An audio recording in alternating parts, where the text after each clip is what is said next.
آدم سے پہلے بھی یہ زمین اسی طرح موجود تھی اور اس زمین کے اوپر جنات کی آبادیاں تھیں. جس طرح انسان اس دنیا میں رہتا ہے، زمین ہے، کاشت کرتا ہے، اس کے بچے ہوتے ہیں، یہ ہوتا ہے، وہ ہوتا ہے، سائنسی ایجادات کرتا ہے، اسی طرح جنات بھی ایک پوری مکمل مخلوق ہے. اس کے یہاں مذاہب بھی ہوتے ہیں، جنات کے یہاں سائنسی ایجادات بھی ہوتی ہیں، جنات کے یہاں بادشاہتوں میں لڑائیاں بھی ہوتی ہیں، جنات کے یہاں اولادیں بھی ہوتی ہیں. جنات کا اپنا ایک برادری ہے، ایک سسٹم ہے، خاندان ہے. تو جب آدم کو اللہ نے بنایا تو اس سے پہلے جنات اور فرشتے دونوں موجود تھے. فرشتے اور جنات دو مخلوق ہوئے. ان دونوں مخلوقات کے اوپر اللہ تعالیٰ نے تیسری مخلوق آدم کو بنایا. اب یہ کہ آدم کو اللہ تعالیٰ نے خلیفہ بنا کر یہ کہا کہ صاحب آدم کو سجدہ کرو.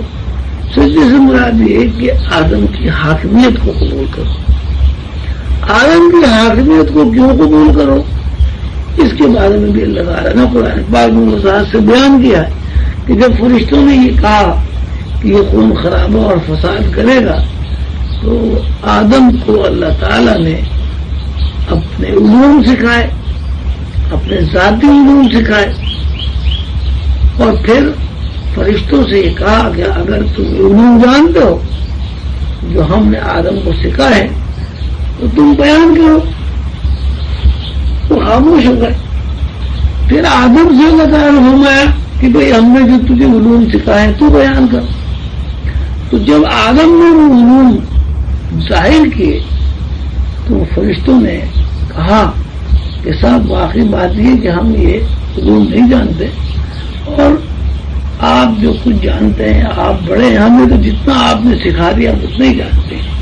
اور اس بنیاد پر کہ آدم کو وہ علوم حاصل ہو گئے جو فرشتے نہیں جانتے تھے اور فرشتے ابھی نہیں جانتے، تو ان علوم کی بنیاد پر آدم کی حاکمیت قائم ہو گئی اور فرشتوں نے وہ حاکمیت جو ہے آدم کی قبول کر دی. ظاہر ہے کہ فرشتوں کو وہ علوم حاصل نہیں تھے تو جنات کو بھی حاصل نہیں تھے.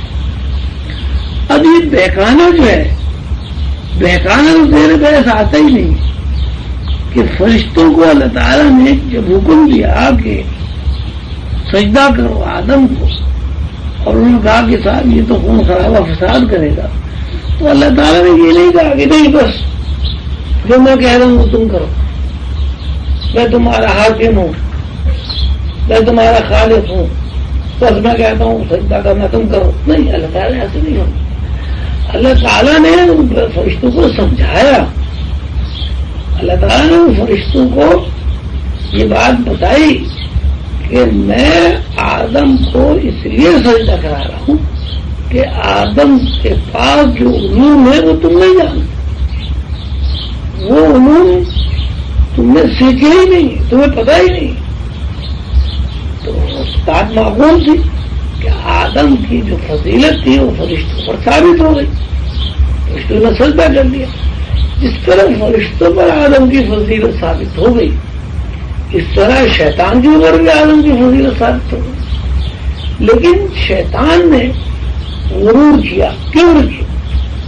وہ اس چکر میں پڑ گیا، میٹر کے چکر میں پڑ گیا کہ صاحب مجھے تو آپ نے آگ سے بنایا، اسے آپ نے مٹی سے بنایا.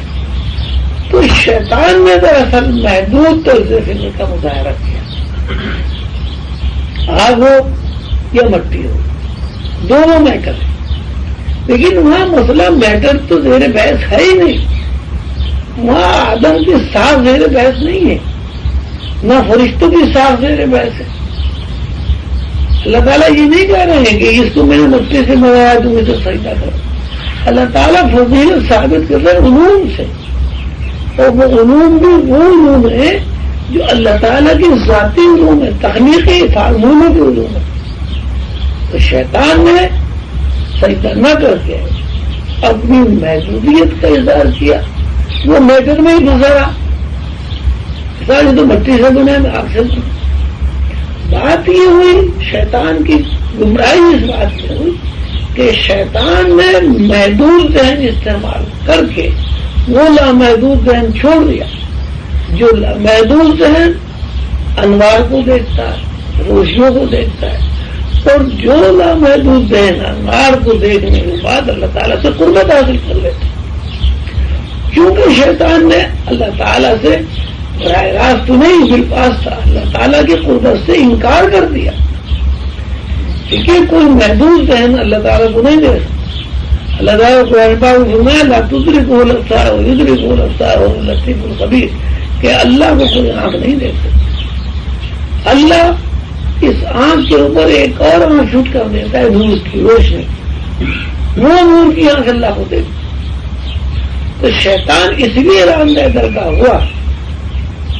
لوگ یہ غلط کہتے ہیں کہ صاحب شیطان سب سے بڑا مواحد ہے، اس نے کہا کہ صاحب جب میں نے خدا کو سجدہ کر لیا تو میں دوسرے کو سجدہ کہاں کروں، کیوں کروں، یہ تو شرک ہے۔ ایسی بات نہیں ہے۔ شیطان اس لیے رامدہ درگاہ ہے کہ شیطان نے لامحدود ذہن کو چھوڑ کر محدود ذہن استعمال کیا، اور اس کو جو سجدہ کرنا تھا وہ آدم کو سجدہ تھوڑی کرنا۔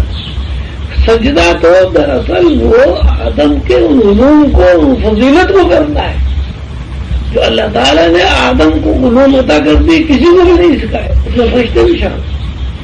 تو جب شیطان نے سجدے سے انکار کیا تو اس کے معنی یہ ہوا کہ شیطان نے اللہ تعالیٰ کے ان علوم سے انکار کر دیا جو اللہ تعالیٰ نے خصوص کے ساتھ آدم کو سکھایا۔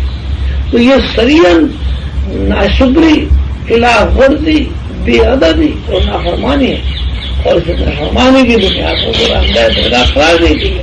شیطان کو کسی نے نہیں پھینکا ہے۔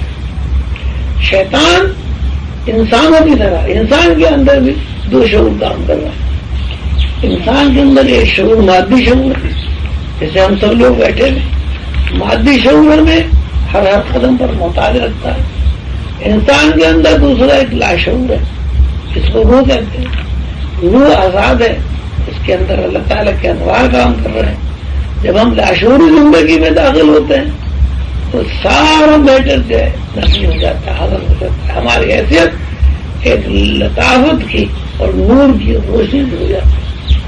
تو شیطان کو کسی نے بہکایا نہیں، شیطان نے غلطی یہ کی کہ اس نے اللہ کے معاملات میں محدود ذہن کو استعمال کیا، مادی ذہن کو استعمال کیا، میٹر کو استعمال کیا۔ اب چونکہ میٹر کا اللہ سے کوئی تعلق اس حد تک ہے کہ بندہ مخلوق ہے، لیکن جب اللہ سے عرفان حاصل ہوتا ہے اور جب بندہ اللہ کے قریب ہوتا ہے تو اسے میٹر کی زندگی سے نکل کر نور روشنی کی زندگی میں داخل ہونا پڑتا ہے۔ تو شیطان نے چونکہ نور اور روشنی کی زندگی میں داخل ہونے سے انکار کر دیا تھا، وہ چیزیں کہ وہ اس بات کو جانتا تھا، اس لیے وہ رامدہ درگاہ قرار پایا، اور یہی اس کی سزا کا سبب ہے۔